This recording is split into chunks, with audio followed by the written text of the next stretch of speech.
Hello tout le monde, on se retrouve aujourd'hui pour vous présenter un véritable coup de cœur, c'est Beneath the Trees Where Nobody Sees.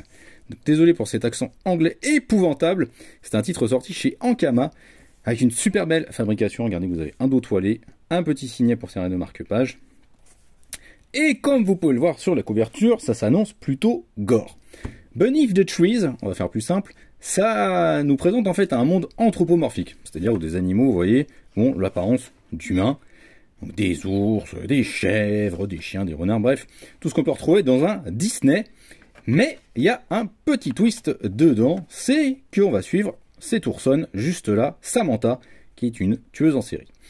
Elle habite dans un petit bled qui s'appelle Woodbrook, et chaque mois, elle va aller dans la grande ville, juste à côté, à quelques kilomètres de là, pour commettre des meurtres, parce qu'elle a des pulsions sauvages qu'elle n'arrive pas à contrôler. Elle n'a pas envie de commettre ce meurtre dans sa petite bourgade, parce qu'il les calme, elle s'y sent bien, et elle n'a pas envie que ce soit le bazar là-bas, et donc elle va dans la grande ville pour, commettre son exutoire. Alors vous voyez, une petite spécificité, c'est qu'il y a des vrais animaux aussi à l'intérieur, des vrais ours, des vrais renards, et c'est déjà un des premiers intérêts, à mon avis, du récit. Donc déjà, ça a l'apparence d'un Disney, mais en fait, c'est très gore et assez violent. Et ça parle surtout des pulsions sauvages et de ce qu'on est en tant qu'humain et comment on peut contrôler ces pulsions. Et tout l'apparat social dont qu'on va porter pour se fondre dans la masse et dans une société. Parce que le problème, c'est qu'à un moment donné, un jour, il va y avoir un cadavre, vous voyez, lors d'une parade. Un meurtre est commis et un cadavre est mis sur un des chars, traumatisant un peu toute la ville. Et donc à partir de là, Samantha va mener l'enquête pour savoir qui a commis ce meurtre, parce qu'elle n'a pas envie que son secret soit éventé, tout simplement.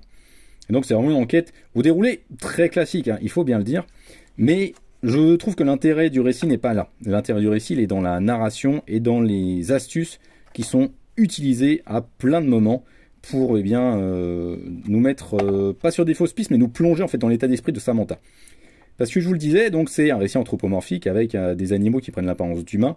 Et je pense que derrière ça, il y a un côté un peu psychanalytique, c'est-à-dire de nous placer vraiment dans l'état d'esprit et dans la manière dont Samantha voit le monde. C'est-à-dire que pour elle, elle est un prédateur absolu. Vous voyez, cet ours qui est un dominateur, un prédateur, il faut bien le dire, à l'état sauvage, qui, vous le voyez, est entouré d'animaux un peu plus faiblards à chaque fois. Une chèvre, une tortue, un cheval, des chiens. Donc des animaux plus faibles qu'elle.